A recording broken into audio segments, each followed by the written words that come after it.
संवत 2021 को दोपहर 2:30 गुरु कृपा से भक्त आसुमल जी को आत्म साक्षात्कार हो गया। ईश्वर से मिल गया। ब्रह्मबोध की उस अवस्था में उनका शरीर 2.5 दिन तक उसी अवस्था में रहने के पश्चात लीला शाह जी ने आसुमल जी से कहा, आसुमल, मैं चाहता हूँ कि जो प्रसाद तुमने पाया है तुम उसे अब और गहन करते जाओ और उसके लिए डेसा के आश्रम में जाकर अज्ञातवास में रहो। जी साईं। तब साईं की आज्ञा मानकर आसुमल जी डीसा गुजरात में बिनास नदी के किनारे एक कुटिया में अज्ञातवास में रहने लगे। वे वहां अपनी आत्म मस्ती में ही रहते। लोगों का आना जाना तो वहां ना के ही बराबर था। वे पराया प्रातः व सायंकाल बिनास नदी के किनारे टहलने के लिए निकल जाते और ब्रह्मानंद की मस्ती में ही मस्त रहते। कभी कभी तो वे अपनी आत्म मस्ती में इतना डूब जाते कि कुटिया पर वापस आना ही भूल जाते थे और कभी कभी देर रात कुटिया पर वापस लौटते। रास्ते में सांप, बिच्छू ऐसे कई जहरीले जंतुओं का भी भय होता था, किंतु अब तो वे निर्भीक अवस्था में पहुंच गए थे, जहां किसी भी भय की कोई दाल नहीं गलती। कभी कभी तो ऐसे जहरीले जीव जंतुओं पर उनका पांव भी पड़ जाता, किंतु वे उन्हें कुछ नहीं कहते। मानो पूज्य श्री का स्पर्श मात्र ही उनका क्रोध हर लेता हो। जीव जंतु ही नहीं अपितु मनुष्य भी उनकी आभा से प्रभावित हुए बिना नहीं रह पाए।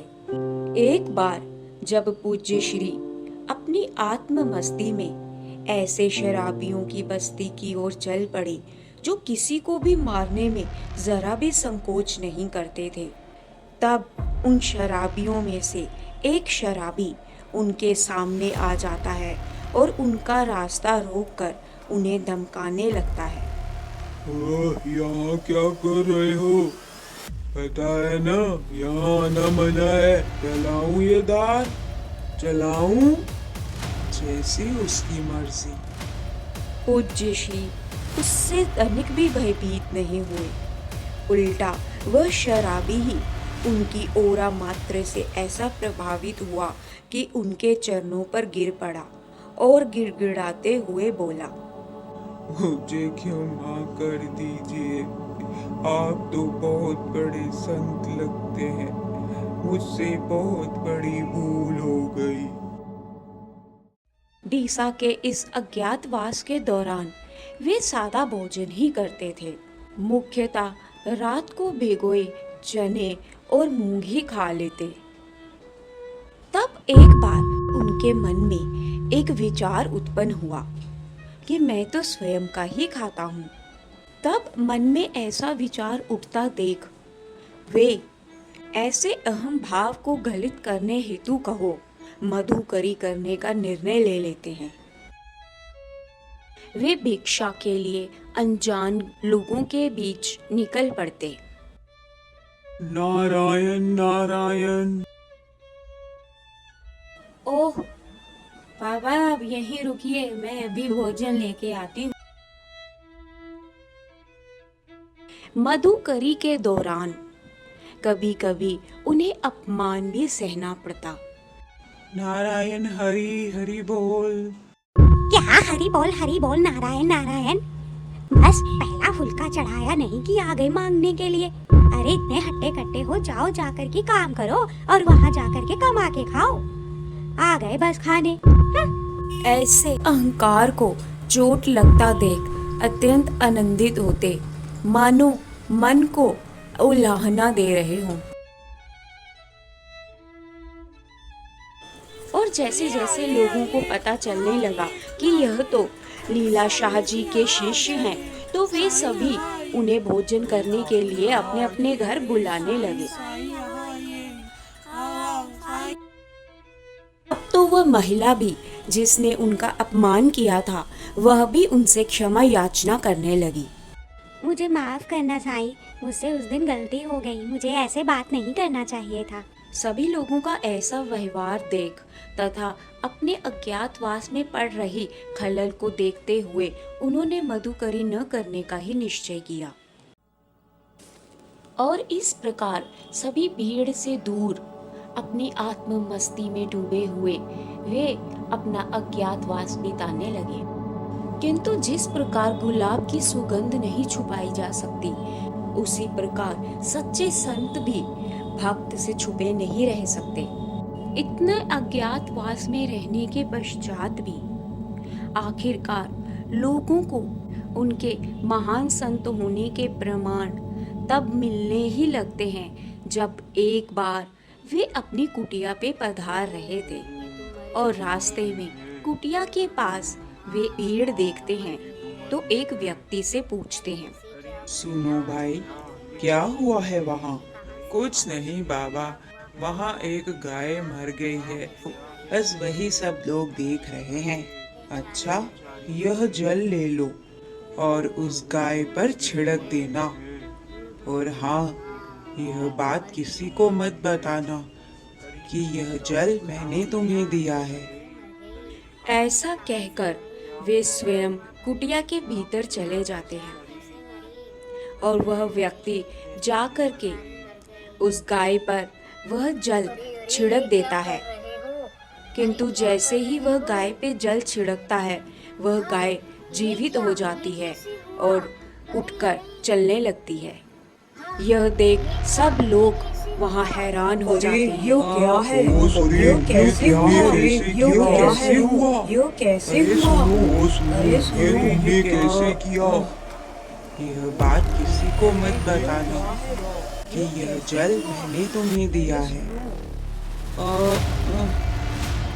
पता नहीं, कोई दाढ़ी वाले बाबा थे, उन्होंने मुझे यह जल दिया और इस पर छिड़कने को बोला। अब पता नहीं वो कहाँ चले गए। इतना छुपाने के पश्चात भी आखिरकार लोगों को पता चल ही जाता है कि पूज्य श्री के दिए हुए जल के कारण ही ऐसा हुआ है। और फिर तो लोग पूज्य श्री के द्वार पर उनके दर्शनों हेतु एवं अपनी अभिलाषाएं लिए आना आरंभ कर देते हैं। तब पूज्य श्री को नहीं चाहते हुए भी लोक कल्याण हेतु कुछ समय उन लोगों को सत्संग के रूप में देना ही पड़ता, जिससे कितने ही लोग लाभान्वित होते। कितने ही लोगों ने तो दिव्य अनुभव भी किए, कितने ही लोगों के विकार ही छूट गए और कितने ही लोगों के तो संकट व कष्टों को ही उन्होंने हर लिया। डीसा में रहते हुए पूज्य श्री बीच बीच में माउंट आबू के बीहड़ में स्थित नल गुफा में जाकर योग की गहराइयों में डूब जाते और अपने गुरुदेव के दिए हुए प्रसाद को और अधिक परिपक्व करते जाते।